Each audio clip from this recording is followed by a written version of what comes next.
The words landed like a blade across the table, sharp enough to slice through the warm glow of the dining room I had tried so hard to make welcoming. "You're not even half the woman my mother is."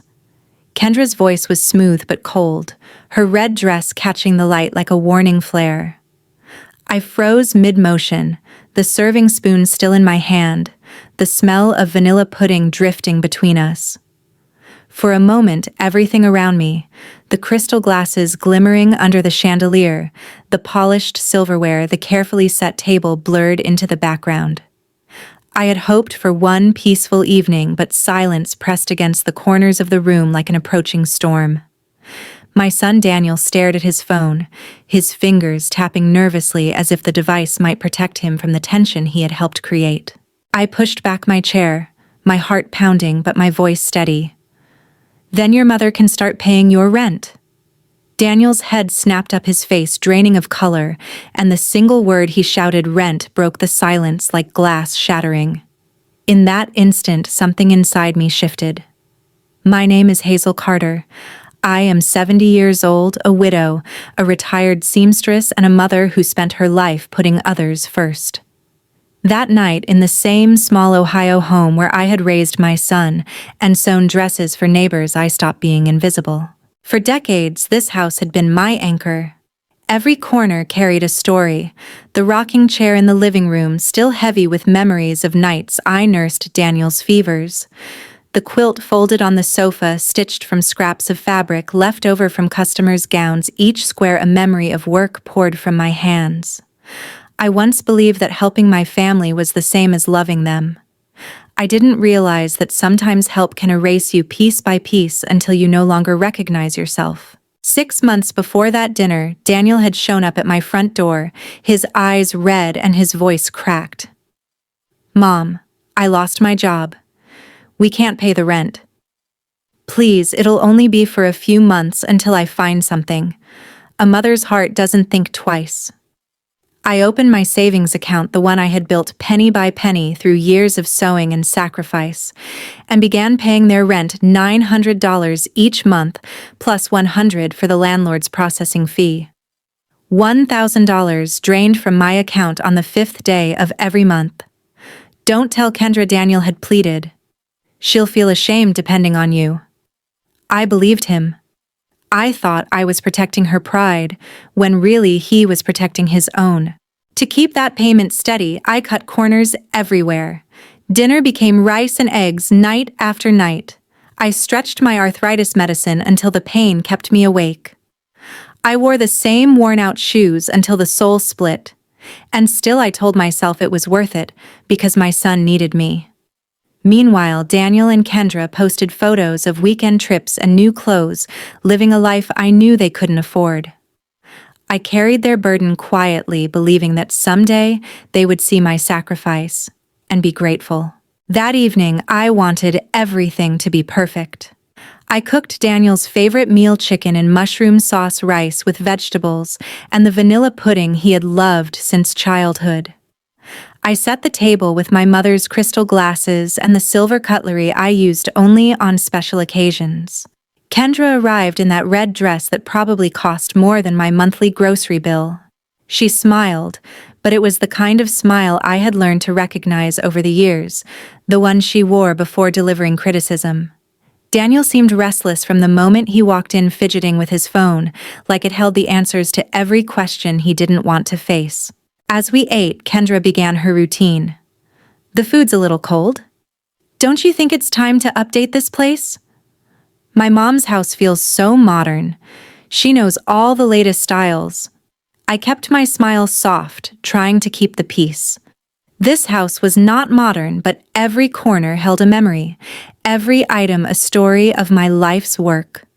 I wanted us to end the night with dessert and laughter. I wanted one peaceful meal. But I could feel the storm building around the table. Dessert was meant to soften the evening. I carried the vanilla pudding to the table, remembering how Daniel used to scrape the bowl clean as a child, telling me I was the best cook in the world. For a moment, I thought we might finish the night gently.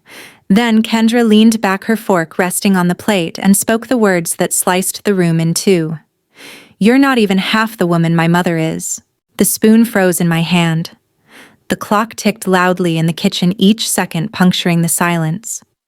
Daniel kept his eyes down his shoulders, tense. I placed the spoon carefully on the table and rose slowly. My voice was calm but carried a weight I had not felt in years. Then your mother can start paying your rent at 46 Briar Lane, Unit 3.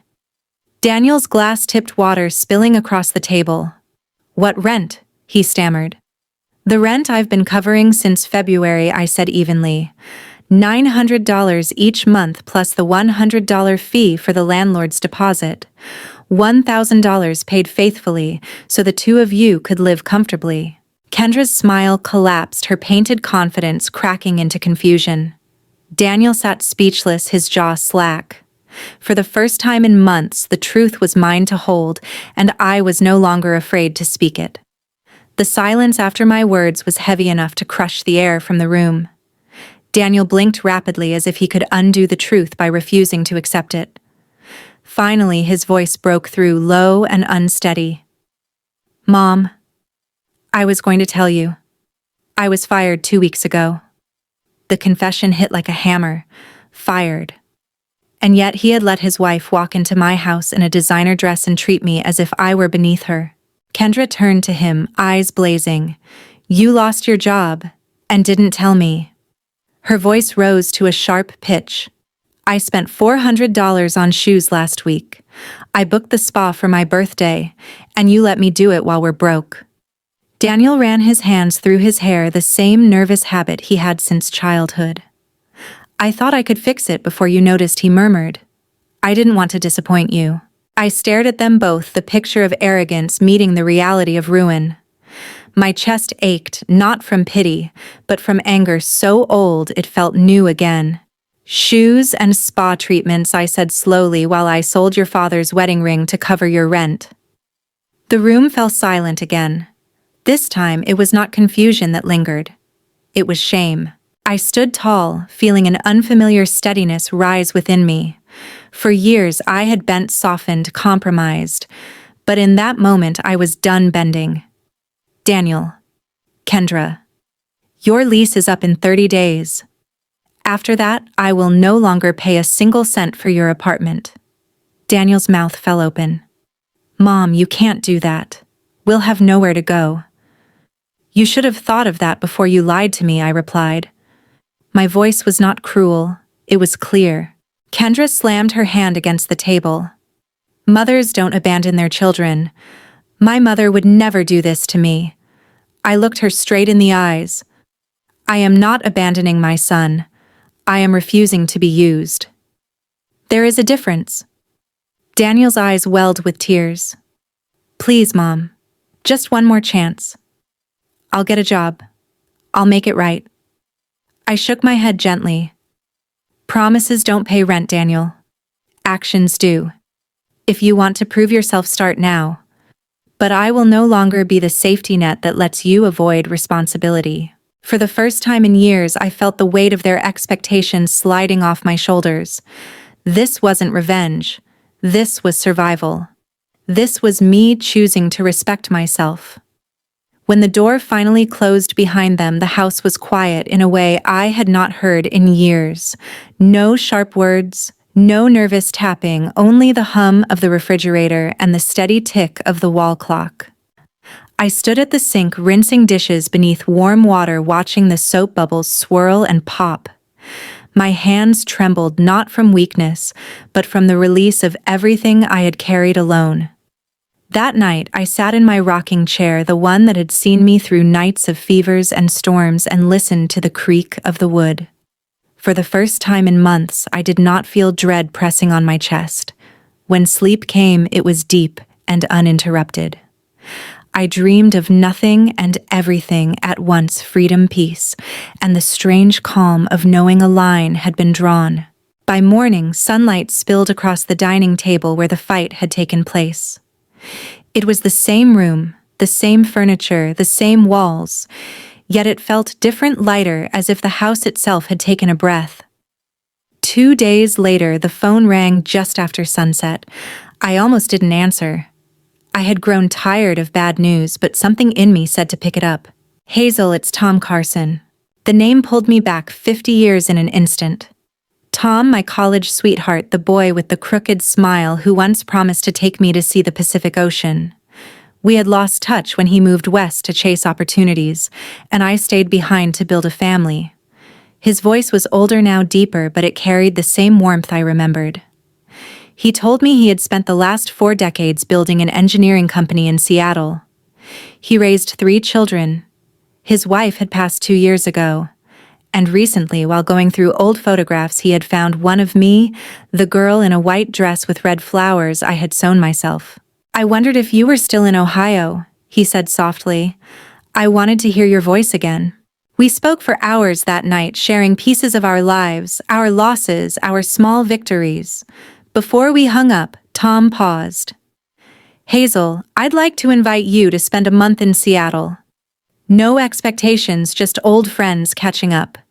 You deserve an extraordinary life, and I'd be honored to show you a bit of mine. I sat holding the phone long after the call ended, my heart pounding in a way I hadn't felt in years. That night, I lay awake staring at the ceiling. Tom's invitation circled in my mind, a month in Seattle, the Pacific Ocean, the kind of adventure I used to dream about before life grew heavy with duty. But I am 70 years old, I reminded myself. What if this was foolish? What if Tom was not the boy I remembered, but someone who only wanted to take advantage of me? I took out a notebook and began to write a list, the way I used to do when money was tight, and every penny mattered. On one side, the risks, scams, nostalgia clouding my judgment, disappointment. On the other side, the safeguards, video calls to confirm his life, meeting his family, paying for my own ticket, so I owed him nothing, keeping my finances separate. Then I asked myself the hardest question of all: was I thinking about going to punish Daniel and Kendra, or was I thinking about going because of me? The truth settled quietly in my chest. For the first time in decades, the decision wasn't about anyone else's comfort, it was about mine. I closed the notebook and whispered into the dark, I'm not running away. I'm choosing myself. The thought was terrifying. It was also exhilarating. For years, my life had revolved around paying bills, mending clothes, and surviving one month to the next. Now I was considering the Pacific Ocean, an old friend's smile, and a version of myself I hadn't met in decades. I began to notice how my house felt bigger when I thought of leaving it, how the memories it held felt less like anchors and more like blessings I could carry with me. A week later, Daniel showed up at my door. His clothes were wrinkled, his face gaunt, and the circles under his eyes told me he hadn't slept much. For a moment, I almost saw the little boy he once was standing at the door after scraping his knee. Mom, he said quietly, can we talk? We sat at the kitchen table. He wrapped his hands around a cup of coffee like he needed it to steady himself. I've been sleeping in my car, he admitted. 3 nights now. I finally found night work with a cleaning company. It's not much, but it pays enough for a room downtown, and I signed up for online classes, basic accounting certification. I want to do better. I studied his face. For once, he didn't look defensive. He looked humble. I also started therapy at the community center, he added. Free sessions. The counselor told me something that shook me. He said, "You've been addicted to being rescued your whole life. Every time someone bailed you out, it felt like relief, like a drug, and you never learned to stand on your own." He lifted his eyes to mine. "I'm not here to ask for money. I'm here to tell you, I'm trying. And I'll keep trying, even if it takes years for you to believe me." For the first time in a long while, I felt hope flicker. Fragile, but real. Daniel's voice carried a new weight, like he was speaking not just to me, but to himself. I reached across the table, resting my hand lightly on his. "If you're serious," I said softly, "then this is your chance." He nodded. His fingers tightened briefly around mine, a silent promise. The following week, I stood in my bedroom with an open suitcase on the bed. For years, my life had been about other people's needs. Now I was folding dresses not for mending, but for wearing a coral pink one I had sewn just for myself. The suitcase filled slowly with things that felt like pieces of a new life: comfortable shoes, a small camera, a book of poems I hadn't opened in years. Daniel drove me to the airport. The car ride was quiet, not heavy with resentment, but with something softer. Acceptance, maybe. When we reached the terminal, he pulled a small bouquet of daisies from the back seat, my favorite flowers since I was a girl. "Mom," he said, handing me an envelope, "don't open this until you're on the plane. It's easier for me to write than to speak."